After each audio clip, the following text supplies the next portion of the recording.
Shalom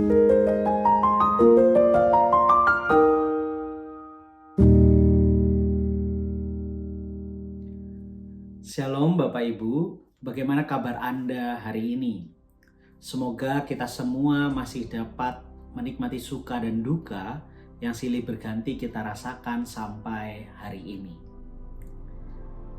Bacaan Alkitab yang menjadi landasan perenungan kita diambil dari surat Galatia pasal 3 ayat 6 sampai 14. Dicatat di sana bahwa jemaat Galatia sedang kebingungan.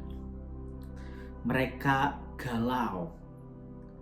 Mereka yang telah percaya pada Kristus ini ternyata sedang meragukan iman percaya mereka.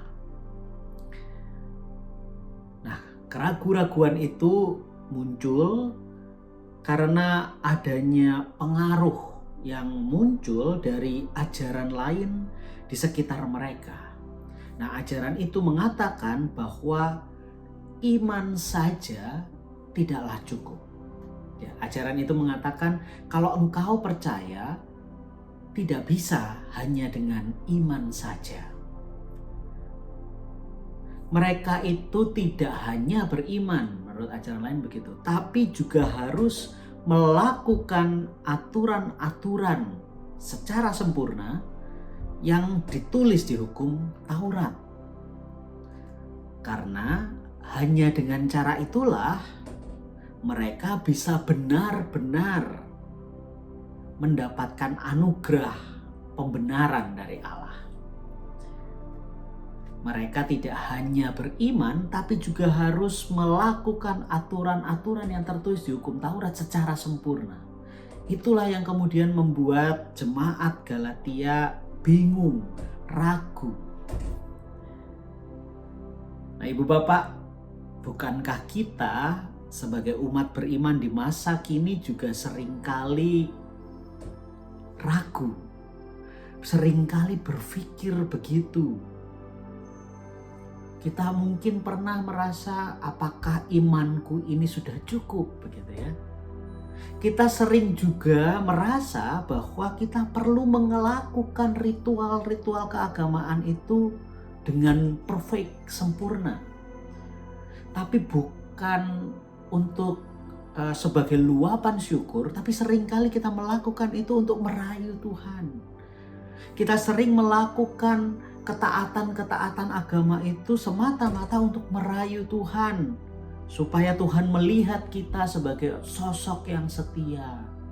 Kita berpikir dengan berbuat demikian menjadi orang yang taat, menjadi orang yang alim, begitu ya, maka Tuhan akan senang dan kemudian kita menjadi makin layak di hadapan Tuhan.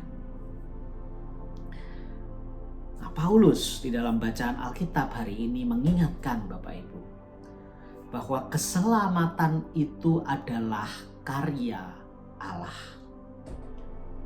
Dan karya Allah yang menyelamatkan kita itu tidak bergantung sama sekali pada kebaikan-kebaikan kita. Keselamatan yang dianugerahkan Allah itu tidak bergantung pada upaya-upaya kita di dunia. Keselamatan yang dianugerahkan itu tidak akan pernah ditentukan dari seberapa rajinnya kita beribadah, seberapa taatnya kita bersaat teduh dan memberikan persembahan. Keselamatan tidak diberikan dengan alasan itu. Anda dan saya, umat percaya itu dibenarkan 100% oleh karena anugerah Allah. Kita umat percaya diselamatkan bukan karena ketaatan kita pada aturan-aturan dan berbagai ritual keagamaan yang kita lakukan. Kita diselamatkan oleh karena kebaikan Allah yang melimpah. Dan oleh karenanya kita menautkan iman kita itu pada Allah Trinitas yang tidak hanya membenarkan dan memberikan keselamatan, tapi juga menjaga kita sampai hari ini melalui Roh Kudus. Karena itulah kemudian kita melakukan ritual-ritual keagamaan itu. Kita melakukannya bukan untuk merayu Tuhan, supaya kita dibenarkan, bukan, tapi sebagai ungkapan syukur kita karena kebaikan Tuhan. Lantas bagaimana? Apa yang sudah kita hayati selama ini, Bapak Ibu? Selamat merenungkannya.